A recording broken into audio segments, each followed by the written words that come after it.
Good morning student. जैसा कि अगले वीडियो में आप कहानी का शीर्षक क्लास 7 के लिए यह परिचित थे, मालगुडी डेज।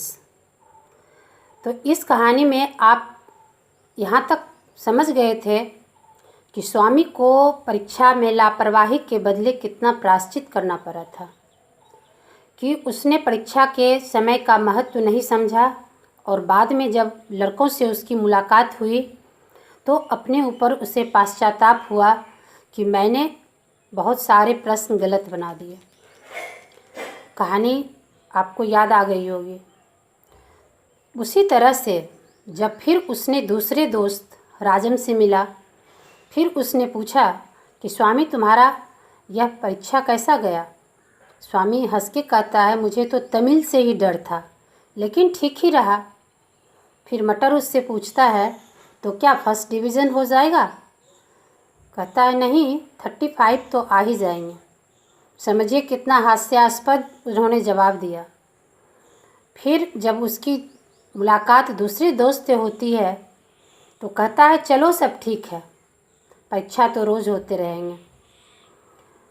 इतने बीच में परीक्षा का अंतिम दिन था। कार्यालय से नोटिस आता है कि अब ग्रीष्मावकाश हो जाएगी, गर्मी की छुट्टी होगी।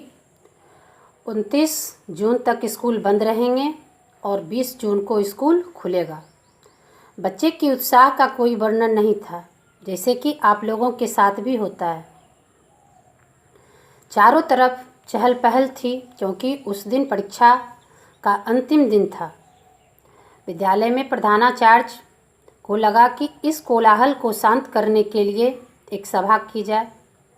वह अपने कार्यालय से निकलते हैं और बच्चों को संबोधित करने के लिए सभा का आयोजन करते हैं। उन्होंने बच्चा के कौतूहल को समझ रहे थे कि बच्चा में बहुत ज़्यादा खुशी है। सारे शिक्षक अपने क्लास से अपने बच्चों के साथ भी अपनापन दिखाते हुए खुश नज़र आ रहे थे कि आज आप लोगों की परीक्षा समाप्त हो गई है और छुट्टी होगी। सारे शिक्षक अपने अपने बच्चों को लेकर सभा भवन में गए। सभा भवन में प्रधानाचार्य ने यह सूचना दिया कि ठीक है, गर्मी की छुट्टी तो हो गई है, अब आप लोग अगले क्लास के लिए पढ़ाई को ठीक से करेंगे, किताब को देखते रहना है।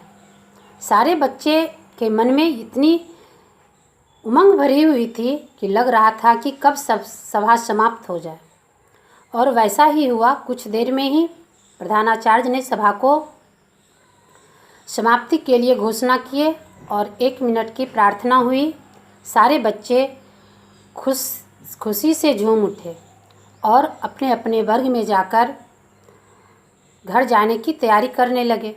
थोड़ी देर में वह पंक्तिबद्ध होकर के निकले। बच्चे की उत्साह को रोकना बहुत मुश्किल चीज़ होती है। सारे शिक्षक लगे हुए थे, फिर भी बच्चे की नासमझी इस कदर उस समय देखी गई कि कोई कलम खोलकर, कोई दवात खोलकर एक दूसरे पर इंक का बौछार करने लगे, स्याही लेपने लगे, कोई किसी का कलम तोड़ने लगे, कोई किसी का दवात फोड़ने लगे।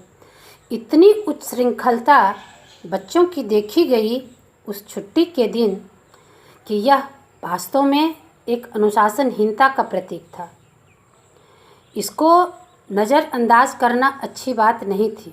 उस समय शिक्षक को काफ़ी अनुशासन का ख्याल रखते हुए बच्चों पर निगरानी की आवश्यकता थी, जो इस कहानी में नहीं दिखाया गया है। थोड़ी देर के बाद सारे बच्चे जब अपने मैदान में खड़े हो गए तो उनकी कोलाहल फिर उतनी ही बढ़ गई। अब जो विद्यालय का चपरासी था सिंगाराम, वह अकेले उसे इस ढंग का उच्छृंखलतापन अच्छा नहीं लग रहा था। वह सोच रहा था कि सारे शिक्षक से बस की बाहर की बात हो रही है, बच्चे इतने कोलाहल कर रहे हैं। तो बच्चों, यह आपको कहानी के माध्यम से सीख दी जा रही है कि अगर परीक्षा हो ही गई, अगर समाप्त हुई थी उस दिन और छुट्टी होने वाली थी, तो क्या इस तरह का कोलाहल करना चाहिए था, इस तरह का उच्छृंखलता दिखलाना चाहिए था, जो कि सिंगाराम को भी अच्छा ना लगा, जो कि एक विद्यालय का चपरासी था। लेकिन फिर भी उसे यह पता था कि बच्चे में यह अनुशासनहीनता का प्रतीक है। तो ज़रा सोचने की बात है कि विद्यालय में जब तक आप रहें, अनुशासनबद्ध रहें। आपकी अनुशासन को देख करके ही आपकी परख की जाती है। परीक्षा तो जीवन में पल पल होता है। इसका मतलब ये नहीं कि आप अनुशासन को भंग कर अपनी गरिमा को खो दें।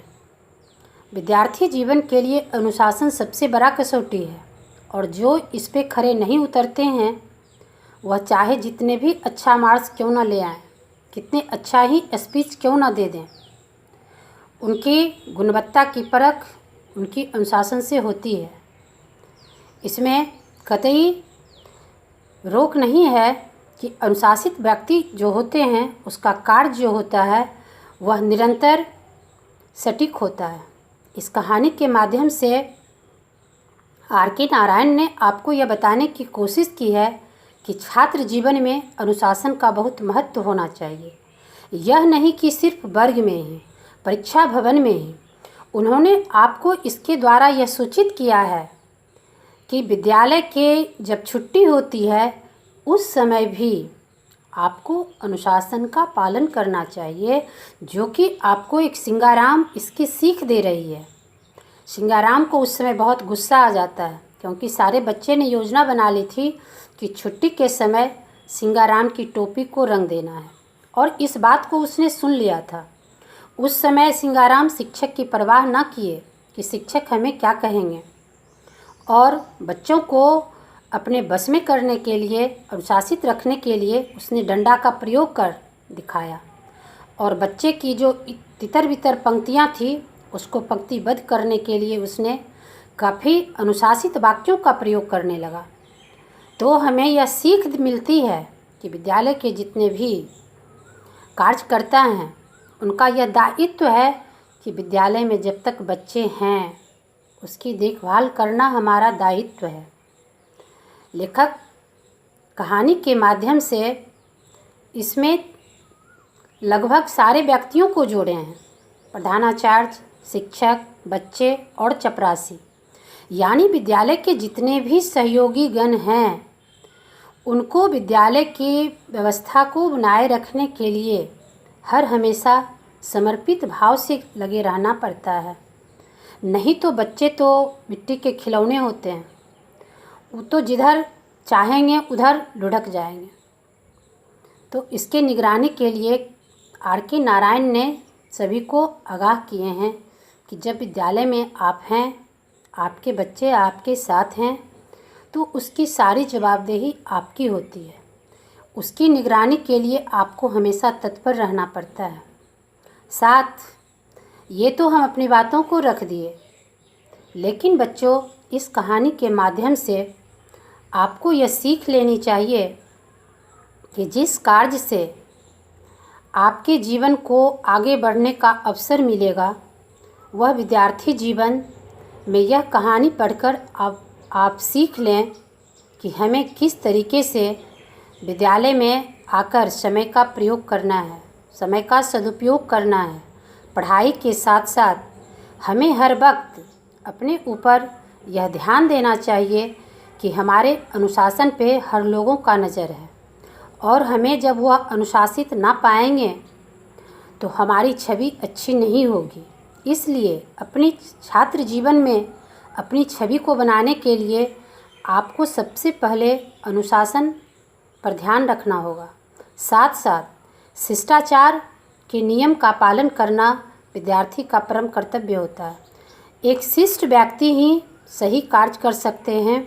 इस कहानी के माध्यम से विद्यार्थी को यह बताया गया है कि समय का महत्व अगर आप विद्यार्थी जीवन में सीख लेंगे तो वह आपको बहुत ऊंचाई तक ले जाएगा।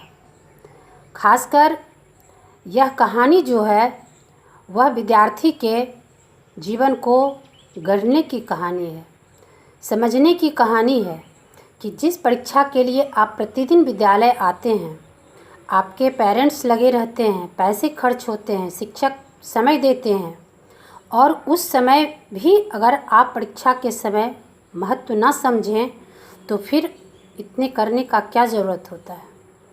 तो अब आप कहानी के निष्कर्ष को समझ गए हैं कि विद्यार्थी जीवन में अनुशासन का पालन करना अति आवश्यक है। धन्यवाद। कहानी तो समाप्त हो गई है, अब आप प्रश्नोत्तर की ओर बढ़ेंगे। धन्यवाद।